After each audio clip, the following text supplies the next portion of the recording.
Welcome to Behavioral Health Today, a podcast brought to you by the Triad Network.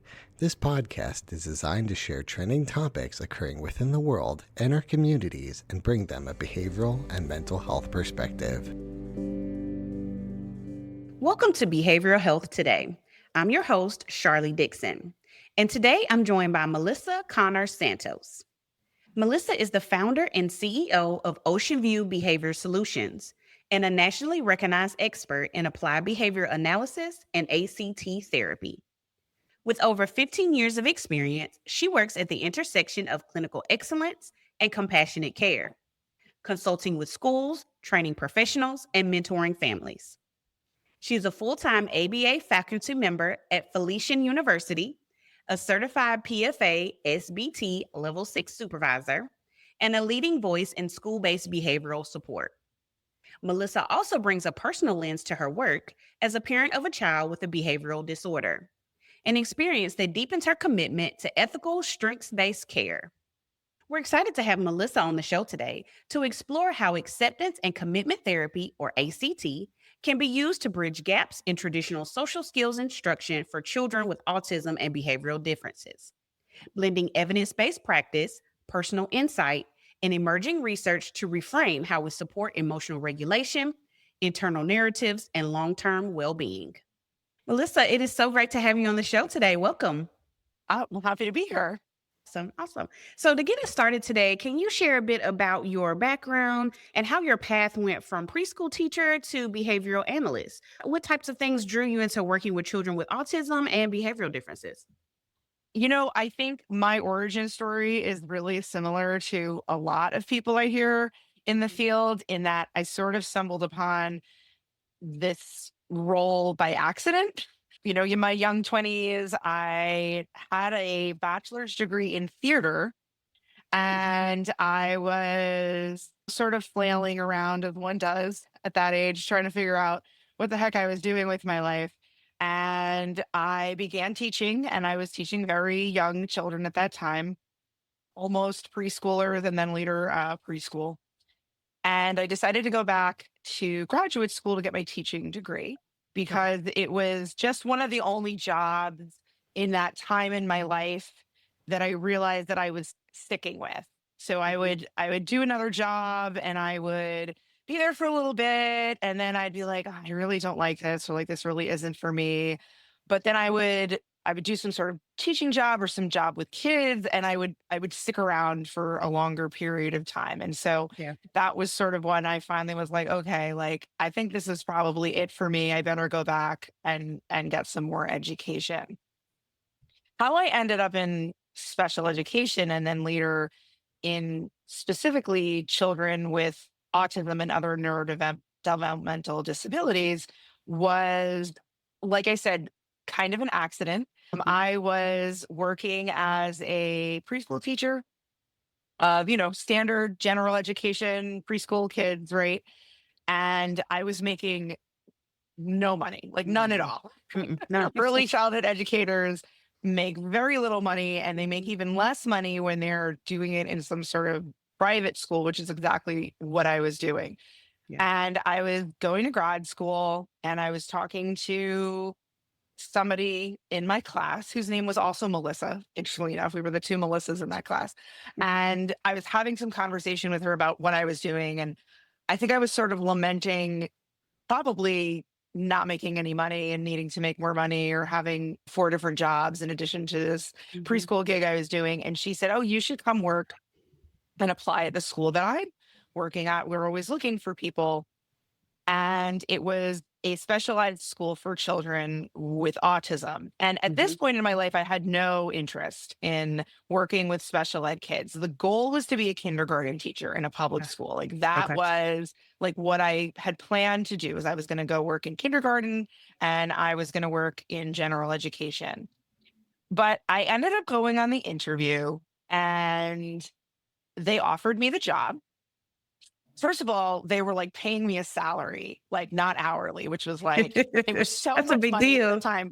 I know. And it was like, I think the starting salary, and keep in mind, this was like a long time ago, but I think it was like $30,000 or like $28,000, somewhere in there. And this was so much money to me at the time. Like, Yes. I was like, oh my gosh.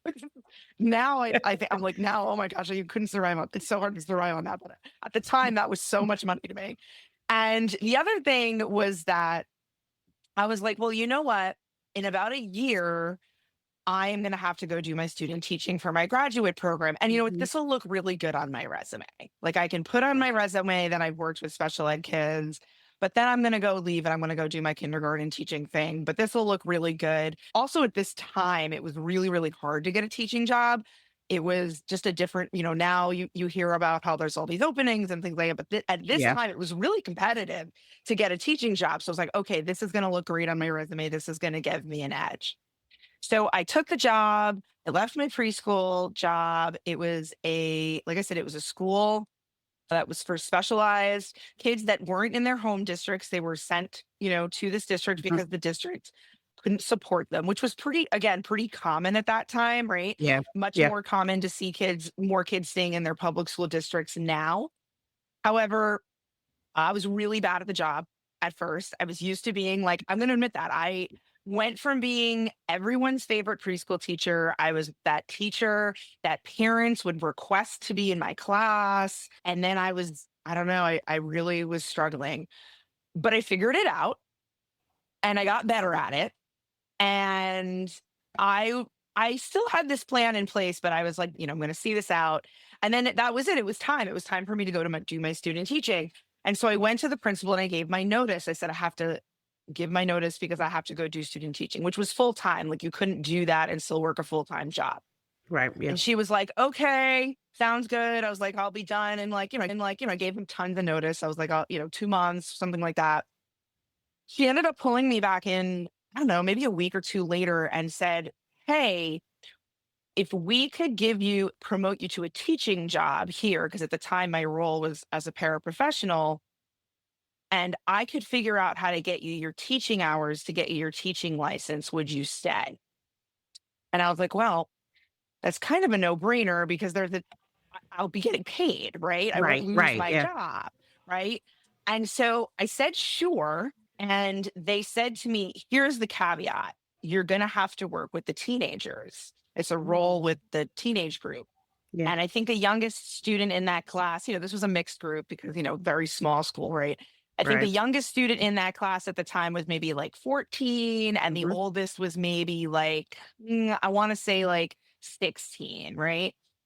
And up until this point, I'd only worked with small children. Even this classroom I was in, the kids were, I think the oldest kids in the class was like 7 or 8. So I was never worked with teenagers before. But I was like, all right, I'm gonna do it because I really enjoy paying my rent and stuff.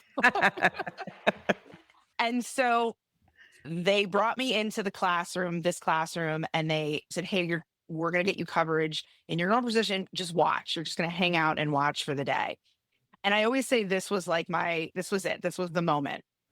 At the end of the day, the teacher at the classroom at the time said, all right, everybody, it's time to go home. We need to pack up. And all the students in this classroom stood up and they got their binders out of the closet and they put their stuff in their backpack and they got wet wipes and they cleaned their desks and they put their chairs on top of the desks and all that. And they were like, bye. And they walked out the door.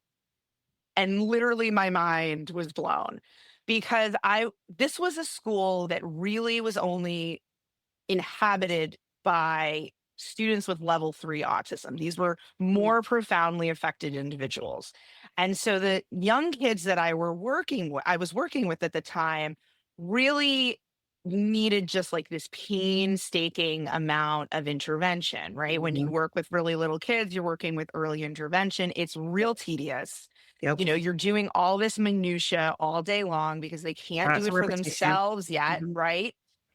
And that was the moment that it was like a light bulb moment for me that I was like, oh my gosh, this is why we're doing that.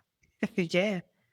And I think from that moment on, it really changed my perspective on not only what I was doing every day, but the value of it. Mhm. And lo and behold, I ended up really liking working with teenagers. behaviors. I wouldn't have thought that at the time. And I continue to kind of enjoy that particular age group. Like I love little kids. Little kids are super fun. And I enjoy working with little kids. But I have a particular soft spot for like that upper elementary, middle school age, even to this day. Absolutely. Absolutely. And so you just mentioned that you often worked with a lot of children that were highly nonverbal and maybe Mhm. even had some co-occurring challenges like maybe ADHD or Sure. some type of emotional impairment. What are some of the common social skill breakdowns that you saw or still see in children that may have these types of concerns? And why do traditional methods sometimes fall short with our children? Sure. So I think when you're talking about kids that are really significantly impacted by their disability, children that are maybe have some sort of cognitive deficit, maybe are not yet verbal, right? They don't have doesn't even matter if they're verbal, more so they don't have functional communication, whatever that Yeah. mode may be, right? Whether it be talking or typing or using the voice output, something like that. I think that social skills instruction in those instances tends to really focus on the mechanics of social skills instruction.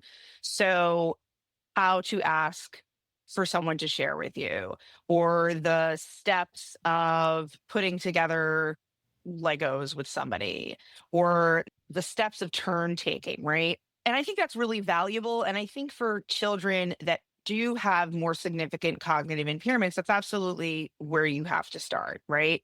Right. For children that advance beyond that, right? Either because they become more verbally sophisticated rather over time, right? Because they just grow and mature and they learn more skills, Hmm. or they've always had the baseline of skill, even though they have some impairment. What we see is that the mechanical learning of those social skills only takes you so far. So they're very capable of learning the steps of sharing, but where things continue to break down is it like the devil's in the details, right? Hmm. So when is it appropriate to share and when it's not? Right. So you learn, well, everyone should share. Sharing is important, right? We teach that to all kids. But what happens when somebody brings a toy to school and it's just for show and tell, and they're not supposed to take it out of their backpack, and they don't want to share it because it's just for this show and tell, and then it's going to go away and they don't want to. And the teacher says, you know what, they don't have to share it. Right. Hmm. Well, we just spent a lot of time telling this kid that they really needed to share and that everyone should share. And now they're really confused, Hmm. right? Hmm. Because they engage in the behavior that we taught them to engage in. Other things I think that get really tough are, again, like the nuances, right? So I'm very interested in general in that the label of problem solving, like how we teach kids how to problem solve. And particularly, I'm interested in teaching kids how to engage in social problem solving. So those that idea of like we have a conflict or something didn't go my way. But again, the devil is in the details, right? So we tend to teach social problem solving in the literature, even in this, there's like these 5 or 6 steps that everybody follows. Like first you identify the problem.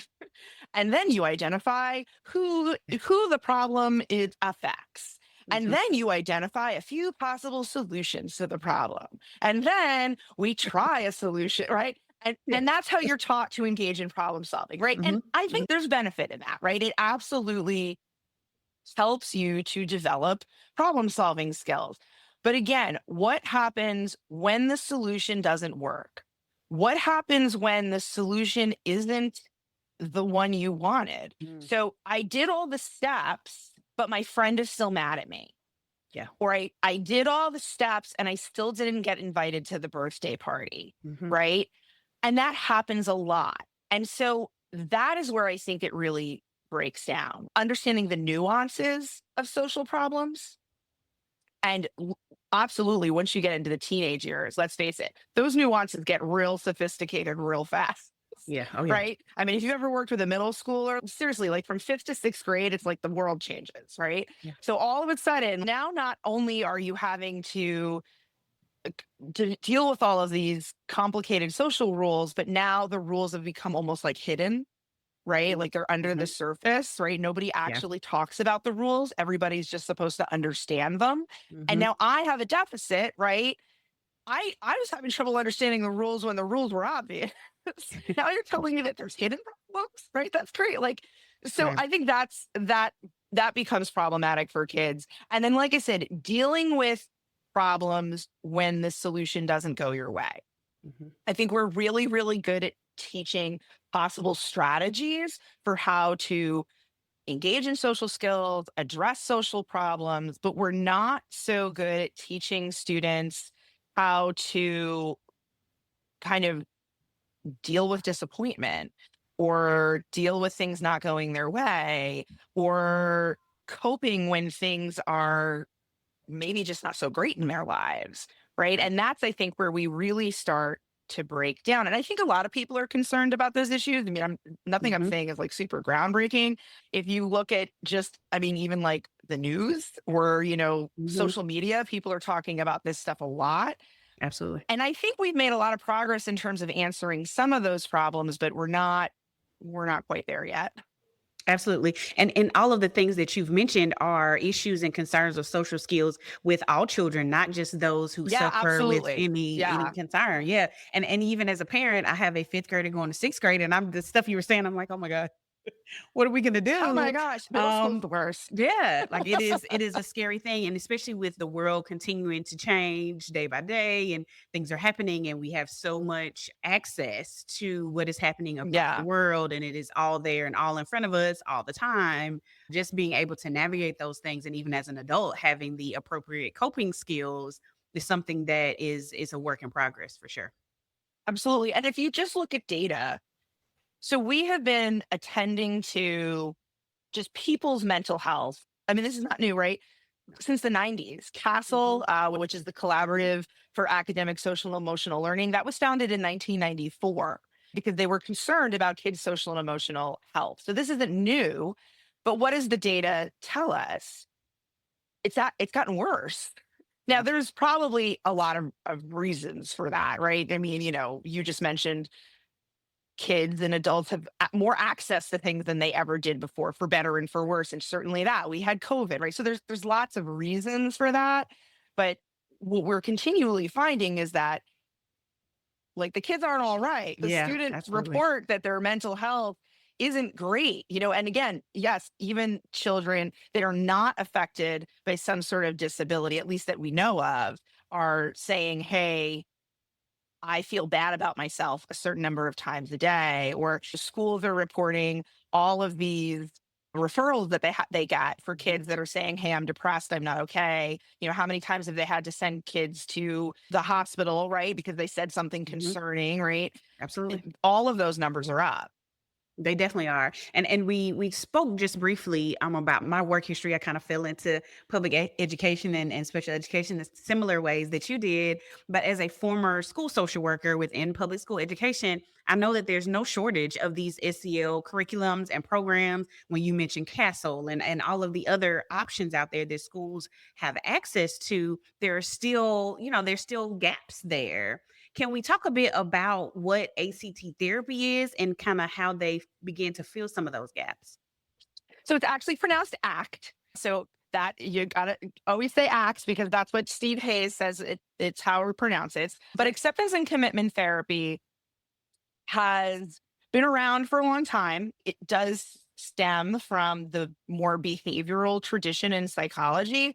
More specifically, it really is rooted in what's called relational frame theory. And relational frame theory is how we relate things to other things. It's how we develop language. So if I were to give you a bunch of fill in the blanks, you could do it. So if I said a banana is and you would fill Fruit. that in. A banana is bigger than a, Grape. right. A banana is the same as a, Plantain. Right. So we could keep going, right? We could keep going like that, right? And we could do an opposite of. You could even expand that and you could say something like, oh, when I told my son we were going to Disney World for the first time, he went bananas. So you could turn that into a metaphor. Mm-hmm. So relational frame theory is a theory of cognition and language that really is how we relate things to other things. Neurodevelopmentally typical individuals do this without a lot of training. So if you tell me a banana is the same as a plantain, without you teaching me, I know that a plantain is the same as a banana. You don't have, like, I can figure that out on my own. And it gets way more complicated than that, right? Yeah. So I can then learn that a banana is the opposite of an apple, and that if an apple a day keeps the doctor away, maybe so does a banana, right? And like it goes on and on and on like that. And again, a lot of these relations you don't have to train. And you actually can relate even these larger like webs of concepts to other webs without a lot of training. Mm-hmm.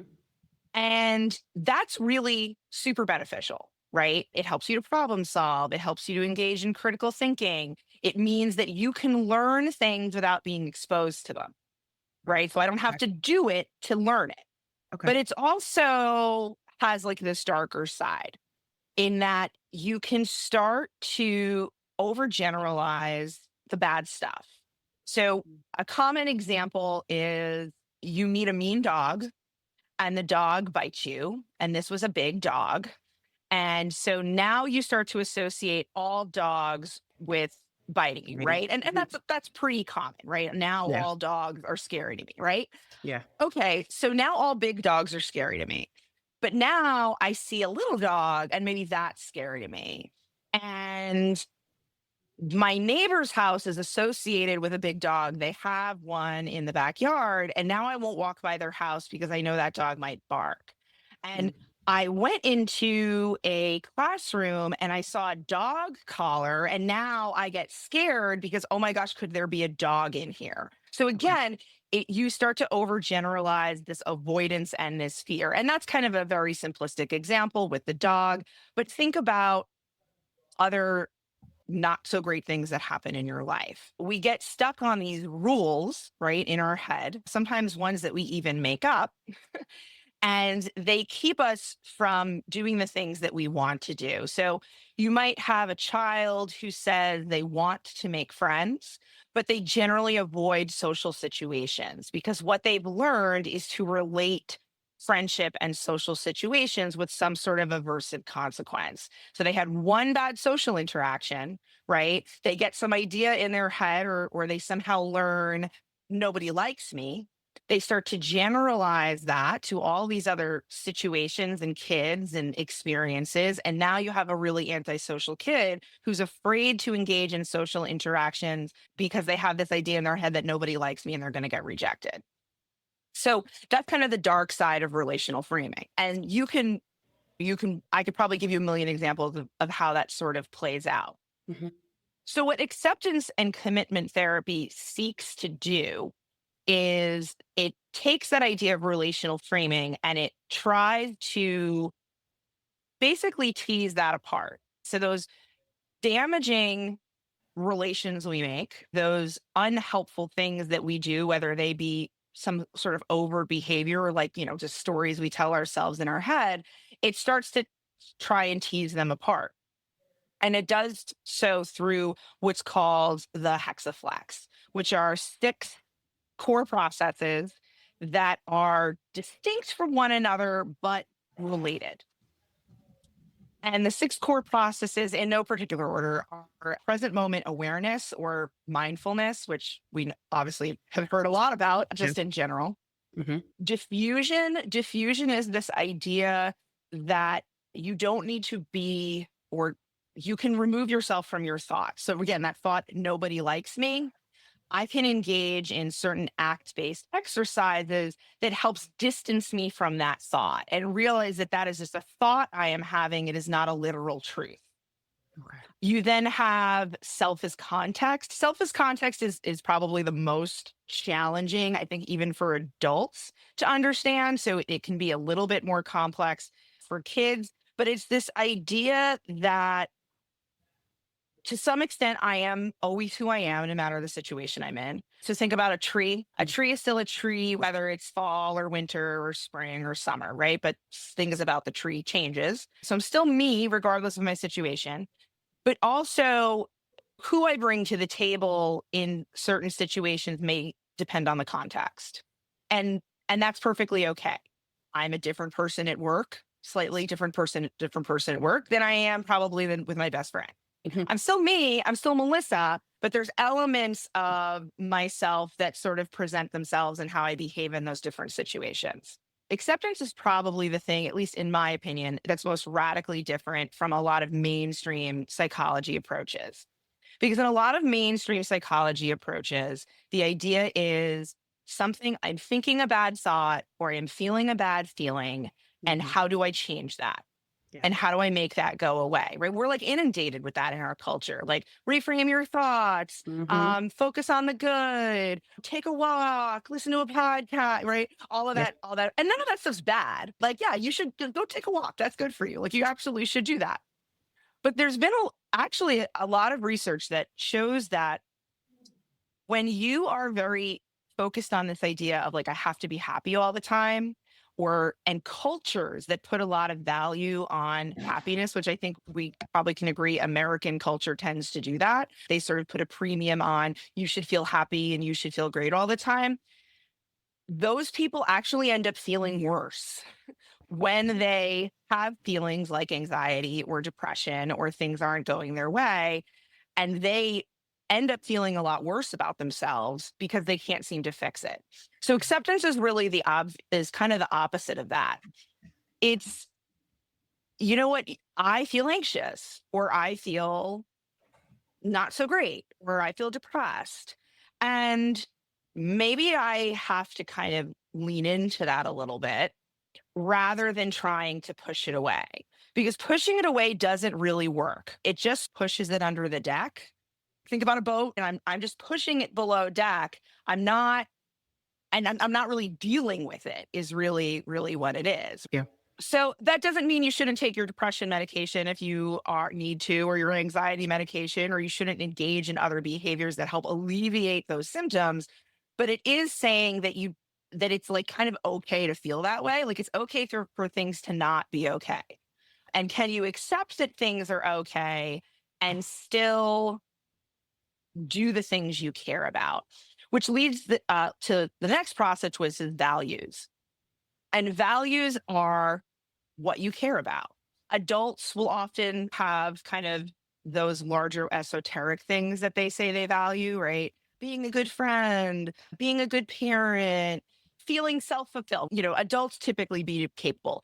Kids, once they've done acts, even really young kids, even after they've done acts for a little while, they can get there.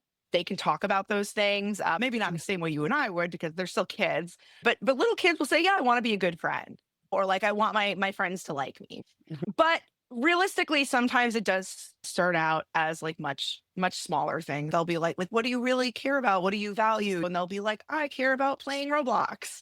And there's really nothing wrong with that, right? Because Yeah. you kind of, that's where it starts. You can sort of shape that up and get like, well, what is it that you like about Roblox? Oh, I really like playing with my brother. So it sounds to me what you really value is playing with your brother. It doesn't leapfrog quite that quickly, but you kind of Yeah. get the idea.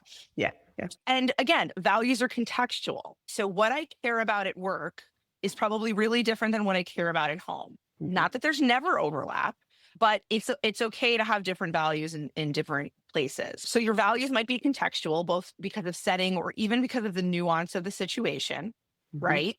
Maybe I want people to think I'm a good person, but if you're treating me poorly, even though I value people liking me and thinking I'm gonna be a good person, now in this contextual situation, what I really value is you stopping engaging in that behavior, and I'm gonna do something to make that stop, either by like removing myself from the situation or sticking up for myself or something. So your values can change. So once you kind of get an idea of your values, you then can engage in committed action. And committed action is those things that you're actually doing in service of your values. So if I say that I value being healthy until I'm old and gray, then going for a walk every day is a committed action. Can I engage in committed actions when it's hard too? So that kind of is where the acceptance comes in. So I am not in the mood today. The news is really overwhelming me and I am feeling a lot of feelings and it's really making me want to just sit in the couch and eat a pint of Ben and Jerry's. But I really value being healthy and being able to move and be fit as I age. So even though it feels really hard right now, I'm going to go for a walk. So that's that idea of committed action. You can teach the Hexaflex processes individually. Some people teach them in like components. So like some people they split the Hexaflex down the middle and they teach the mindful core, and then they call it the reinforcer core. There's a model specific to adolescence that's been used called the DNAV model, which breaks the Hexaflex down into 3 parts. And they have these almost like these avatars, like the noticer. So that's the person that like notices what you're doing. And so there's that model. So there's a few different ways to teach it. Ultimately, what you're trying to get to is, or what's at the center of this model is psychological flexibility. And really what psychological flexibility is that ability to surf the wave. So sometimes you get calm seas and sometimes you get choppy seas. And can you surf the wave regardless of what's going on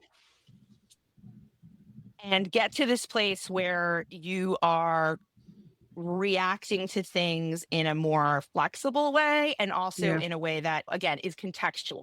You know, we were talking about kids with disabilities before. Like we know some kids with disabilities, not all, but we know some kids with disabilities, one of the things they really struggle with is engaging with the world in a very rigid way, right? Or engaging with, and let's face it, even typical adults can do this. They engage in the world in a very rigid way. So this idea of like, I can engage with the world in a more contextual manner. And so that's basically what ACT is. At this point, it's very well researched. There's 30 years of research about relational frame theory, and then of course, acceptance and commitment therapy. It's considered evidence-based by the APA, the Department of Defense and Veterans Affairs, the WHO, the Substance Abuse and Mental Health Association, all say that ACT is considered an evidence-based intervention for a really wide range of things: depression, anxiety, chronic pain. Now more so, we're starting to see it, more autism. We're starting to see that research is starting to become more prevalent. And then now, I want to say within the last 10, maybe 15 years, we've seen like a trickle out of ACT with kids. Okay. It's definitely more robustly researched with adults.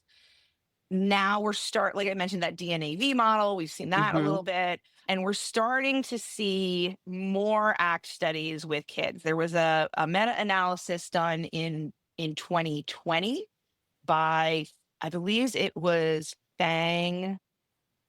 I can't remember the second author off the top of my head, but I know it was in 2020.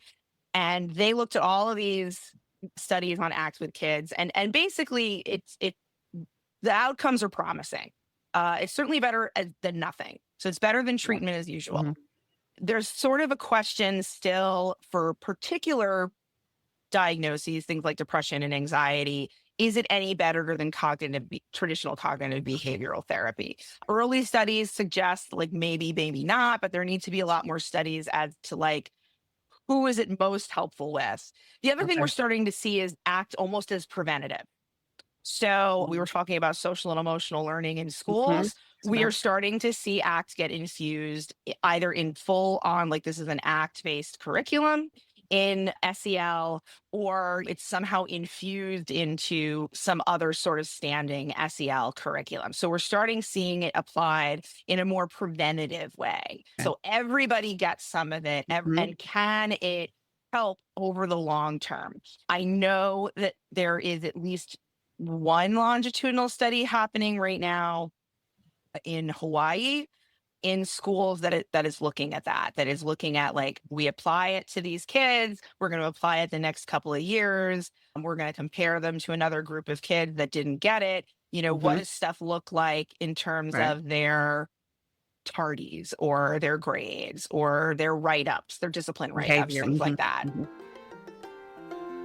We'll be right back after a word from our sponsor. Most of us spend more time at work than anywhere else doing anything else. So why not spend that time in a job you love? Introducing Triad's Jobs Marketplace, the only job site dedicated specifically to behavioral and mental health professionals. Featuring more than 1,000 open jobs from dozens of behavioral and mental health employers, and searchable by location, professional field, employment type, specialization, and more. Jobs Marketplace helps you find your next career opportunity. Full-time, part-time, or gig time, make the most of your time. To access Jobs Marketplace, register for your free professional account at hellotriad.com/BHT. That's hellotriad.com/BHT, and then click to Jobs Marketplace.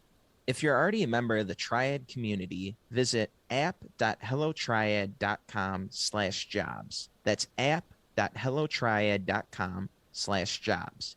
Visit us today and take your next career step tomorrow.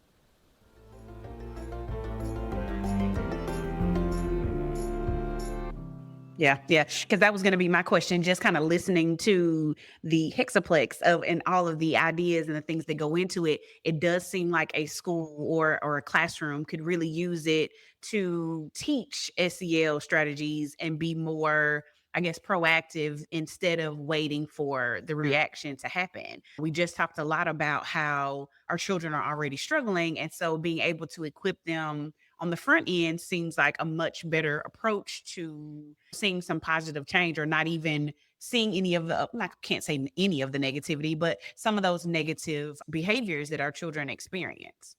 I've spent a lot of time in schools like you, Sharlee. I'm a certified teacher. I've spent most of my career, even as a board certified behavior analyst, in public schools in some capacity. And a lot of those curriculums are telling kids, or a lot of the rules are, you shouldn't behave this way, and this is why.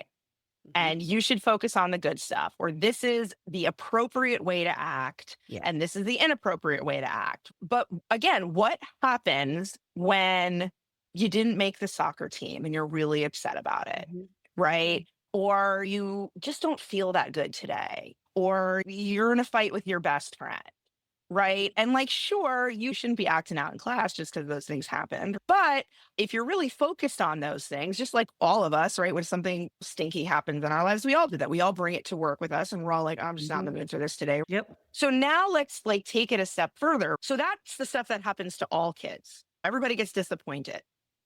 Where I've spent a lot of my career are kids that have much more significant problems than that.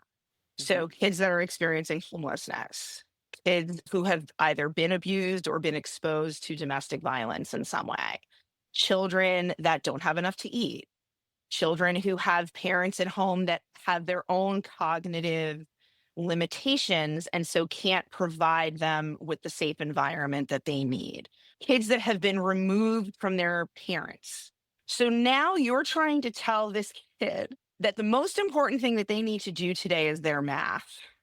My life is a dumpster fire, right? Yeah. Like, my life is a dumpster fire. Like, how does everything math in fix my that? life is terrible. Everything in my life feels really terrible.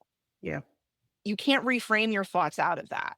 No. You can't positive thinking your way out of that. That is a real challenging situation they're in. And even if you have good supportive teachers and an environment at school, you still have to go home to that every day. So ACT, again, works in service of, yeah, you're right. Your things aren't so great for you right now, but can we be in the present moment? Can we accept that you didn't get to see your mom this weekend because she didn't show up to her custodial visit? You're right. That really sucks. That's real. You're right. I get why you're upset, hon. You know what? That's really terrible. Can we accept that that didn't go so great for us this weekend? And you're allowed to feel that way. Can we maybe try to be here with me in the moment with Miss Melissa? That's what I always make the kids call me. I never have them call me by my last name because I don't know. I just find that weird. I've always been Miss Melissa, so I continue to be Miss Melissa. But I'll be like, me and you are here in this classroom right now. So can we try to be in the present moment and me and you be here right now and work on this thing we're going to work on together? And you told me that something that you really value is being a helper in class. And so maybe we could be in this present moment right now. And then that really sounds like you be engaging in some actions towards being helpful, because if we can get through this right now and get through this activity, then I can get the whole class back on track. And then we can all get to recess later. And so you teach the hexaflex and you engage in these experiential activities around the processes in the hexaflex with kids. And then you really kind of infuse it into your day-to-day interactions. Nice. And the more you do it, the more kids buy in. And listen, I work with kids a lot of times with emotional behavior disorders, and those tend to be those kids that are particularly angry and particularly loud about it. Yeah. They are my favorite kids to work with, though. Those are I say they are my people. And like, has a kid said to me, I do not care about the present moment right now, Miss Melissa. Or like, you know what? Right now, what I value is breaking my pencil and throwing it across the room. All right. Like sometimes you win some and sometimes you lose some. Yes. But over time, you do see those kids start to turn a corner. You will see the more ACT language you use with kids, the more they start to use it themselves. Absolutely. The more they will start to say like, yeah, I'm really upset about my morning this morning. Me and my mom got into a big fight. I told you, Miss Melissa, that I really valued getting a good grade on this test. So I'm going to try to do the fluency facts right now. Cool. That's a win. Absolutely. Yeah. For practitioners or school districts or school teams that are really listening to this and really are enjoying ACT and thinking about using it with their students, how immersed in the model do they need to be to use it effectively? What's a good place to start? We mentioned having curriculum. Is this something that they can find on a website? Like, how do they find out more and really begin to help their students? Sure. So one of the best curriculums that I know of, and I'm a little bit biased because it's written by my academic advisor where I'm getting my doctorate degree and he wrote it. So obviously I use it a lot. But Dr. Mark Dixon's AIM curriculum, it stands for Accept, Identify, Move. And it's a pretty comprehensive curriculum. I know it's being used in schools already, and it's being implemented by teachers. So these are people that are not necessarily ACT. They're not a therapist, they're not a behavior analyst, right? Yes. They are teachers doing the good work that they do and trying to help their students. And I will say one of the things I like about those particular curriculums, in addition to having like all of the activities that you can do, the activities are aligned to the hexaflex. I know Dr. Dixon also has a lot of things in that curriculum aligned to the CASEL outcomes that are so important. Mm-hmm. There's also like the first 2 chapters of the book, like really just explain what ACT is. And then there's also like a behavior management component to it as well. Basically like a point system rather than like a traditional point system where it's like, you get a point because you were a helper today. You earn points based on, engaging in the hexaflex, basically. Dr. Dixon shows some of this film in his talks of them engaging in this stuff in classrooms, particularly in Hawaii, where he's doing a number of pretty large studies. Very recently, he also published what he called the AIM Explorers. That is for very young children. So as young as like 3. So basically what he did with that particular curriculum was, I mentioned the hexaflex to you. All of the hexaflex components have a little animal associated with it. And you have like Pepin the penguin, and Pepin the penguin is representative of acceptance because he is a bird that has to accept he cannot fly. And so, it kind of makes the hexaflex a little bit more approachable for very young children. And then they can move on to AIM when they get a little older. So those are two actual curriculums that I'm very familiar with that are out there. There is the DNAV curriculum that is specific to adolescents. Again, like there has been some research on that has been shown to have some promising outcomes, the way they teach that. Dr. Steve Hayes, who's really regarded as kind of the father of acceptance and commitment therapy, really tried to make ACT accessible across disciplines. So how I engage in ACT as a behavior analyst is different than how somebody would engage in ACT as like a school psychologist, right? I don't do talk therapy, right? That's not what I do. I'm a behavior analyst. We do activities. We engage in direct behavior change. We're not just sitting here talking about, don't get me wrong. Once you're doing ACT with a kid, they're talking about their feelings. Absolutely. Yeah. But I probably do it differently than like a psychologist would do it, right? There are certain things that are outside of my scope that are in their scope and sort of vice versa. Also, the behavior analyst, I'm pretty actively using relational frame theory and kind of dipping into like specific exercises around either strengthening a student's relational framing abilities, particularly those kids that maybe are not good at relationally framing, how to build new frames or take apart old frames. So I might do some of that with my students, which talk therapists are not going to do because that's not their scope. Mm-hmm. For teachers, I think that they're probably more focused on like the quote unquote a social emotional learning aspect of it. Anybody who I say wants to learn about ACT, but doesn't want to get bogged down in like the sciencey stuff, because I will tell you, many, many years ago when I first started learning about ACT, even I was like, I don't get this. I was going to journals, right? And I was trying to read journal articles. And I don't know, at the time, it really wasn't like clicking for me. Mm-hmm. And then I bought the self-help book. It's a self-help book by Russ Harris called The Happiness Trap. And it is an ACT book. It's basically a self-help book for adults. And it's based on ACT. And I was like, oh, I get it now. And actually, I will send that book to friends. Like if I have a friend who's like going through something, I will go to my Amazon cart and I will like send them. I've sent people that book. Another really good book is Get Out of Your Mind and Into Your Life by Steve Hayes. Again, these are self-help books. They're not clinical books, but I think if you want to understand like what we're talking about when we're talking about ACT, those are like really super accessible places to start. Okay, awesome. Thank you for those recommendations. You said the happiness track? The Happiness Trap by Russ Harris. He also has a YouTube page. I use some of his videos sometimes with kids. There's one particular video. I had this kid that really was into sushi, and he has this one particular video about like your thoughts can move past you, like on a sushi train, like at a sushi train restaurant. And he loved that video. We would talk about that video. This kid was really into sushi, so that video really resonated with him. I've actually shown that video to my son too, and been like, "This is what we can," because I have a child. He's a senior now. He's the school year is over. So he's a senior in high school officially now. Wow. I'm not okay. I was just about to say, are you okay? No, not really. I'm not. I mean, I'm trying to accept it, but not.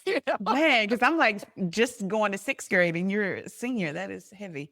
At some point, my son was like, I don't need another behavior plan. I was like, I think your behavior at school would say that information is incorrect. But okay. But anyway, yeah, the Russ Harris book. And then, Steve Hayes has a lot of books, but Get Out of Your Mind and Into Your Life is probably one of the ones.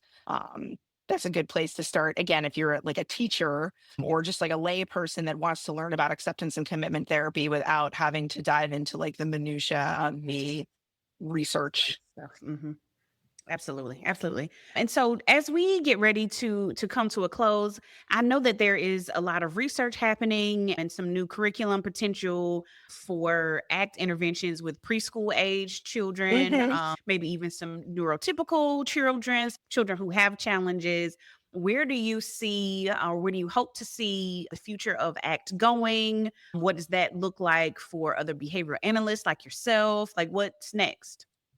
I think the question is twofold. I think, in terms of where I hope to see it going is I hope we kind of get the word out there that this is a viable option. It's something a little different from, again, that mechanized teaching of social skills, which again, I think is important. I don't want to make it seem like I don't think that that's an important thing that kids need to learn how to do, because they do. There are many, many kids, neurotypical, neurodivergent, whatnot that need to learn like the hard skills of social skills, right? Right. But I think where ACT really come in is the gushier stuff, the less tangible stuff, like how to get through stuff when things are hard. What do I do when I follow the social rules and it doesn't really go my way? I know you spent some time in school, Shirley. It's like we talk a lot about kids being dysregulated. That's like the new like buzz term. Like everybody's dysregulated. Listen, I'm dysregulated. I get it, right? But I think we're sort of putting a Band-Aid on those things sometimes. And we're like, well, we're going to squeeze our stress ball and go to the calm corner and we're going to take 3 deep breaths. And listen, again, I'm not saying those things are bad, but I don't think that they're getting at like the deeper problem. So I think something like ACT as both an intervention and potentially as a preventative strategy really gets at like the root of it. And I'm particularly interested right now. Some of the work that I'm doing right now is really I know I said I really love teenagers and I really do enjoy that age. But if we can get to kids when they're really little, right? We know when kids are really little, they're really malleable, right? Even their neuroplasticity is much more flexible, right? So if we can teach some of these skills when they're very young, right? Maybe we head off some stuff at the pass. So I'm really interested in, almost going back to my roots a little bit, doing ACT with preschoolers, right? Both neurotypically developing preschoolers and not. And let's face it, most kids are, if they're going to get a diagnosis in preschool, a lot of them don't have it, especially those kids, unless they're pretty cognitively, and unless it's pretty obvious, right? I mean, I live in the state of New Jersey.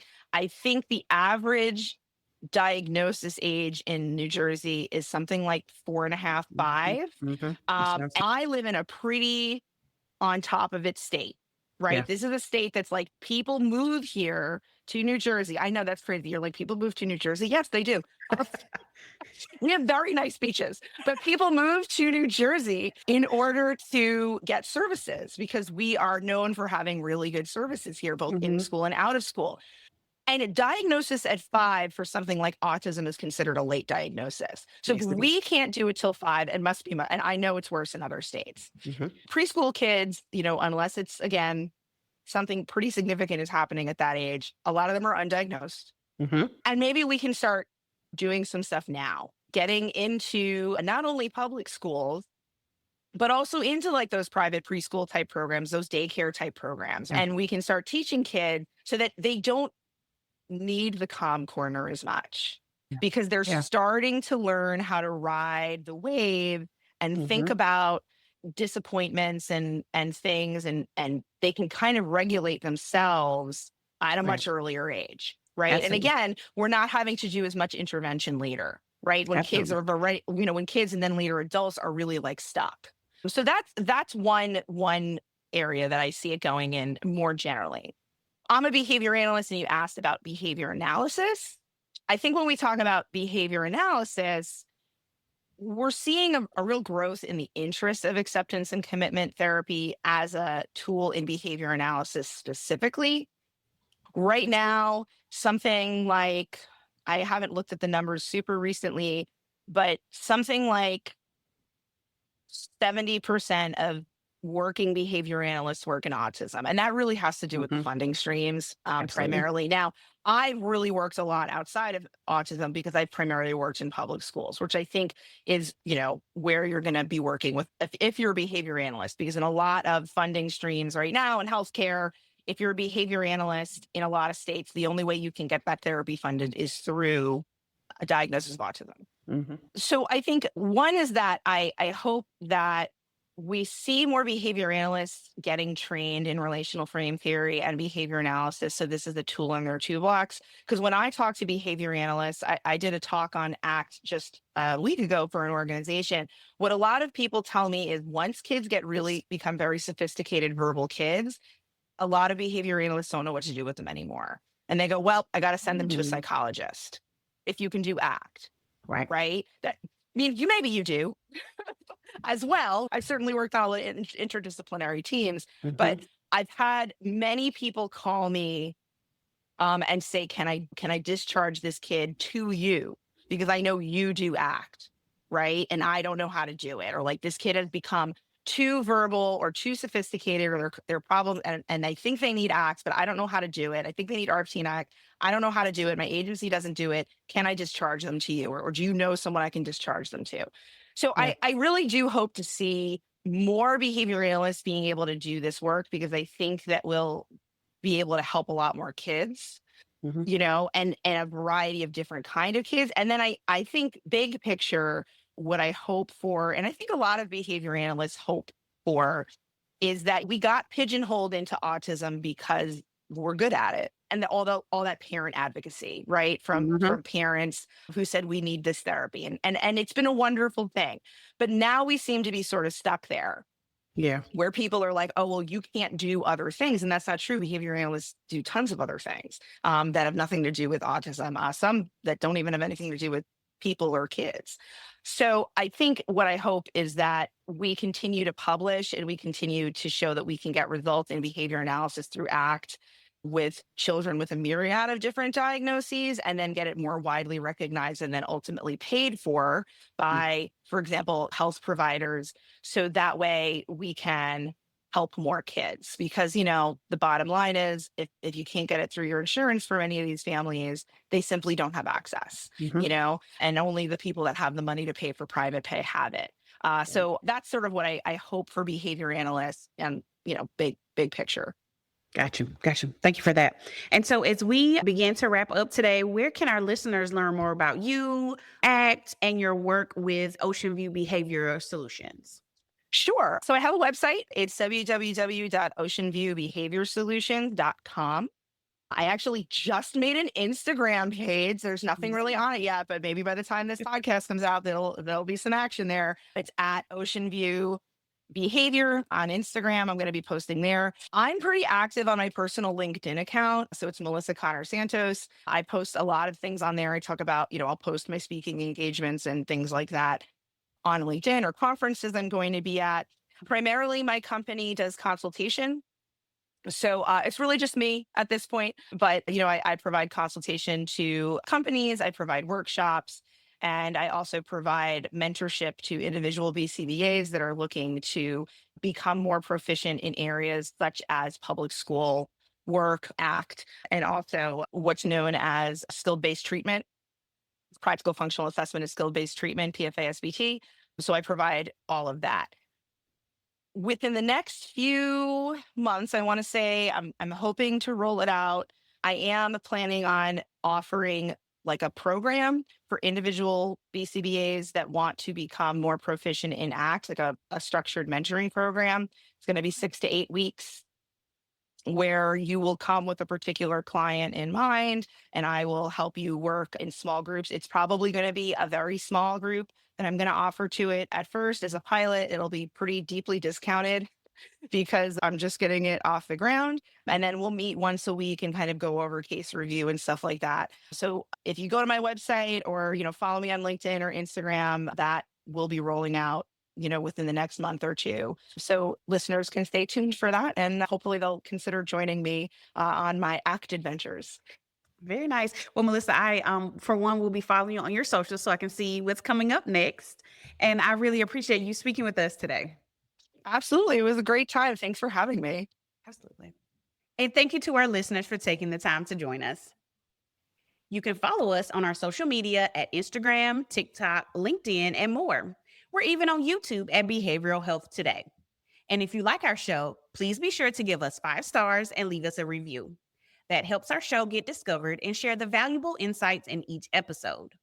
As always, the resources for this episode and an archive of all of our other episodes can be found on our webpage at triadhq.com/BHT. And we look forward to having you back with us next time on Behavioral Health Today. We appreciate all the support from our community, and if you like our show, one of the best ways you can support it is by giving us a 5-star rating and leaving a review. Behavioral Health Today is a podcast part of the Triad Behavioral Health Network, all rights reserved.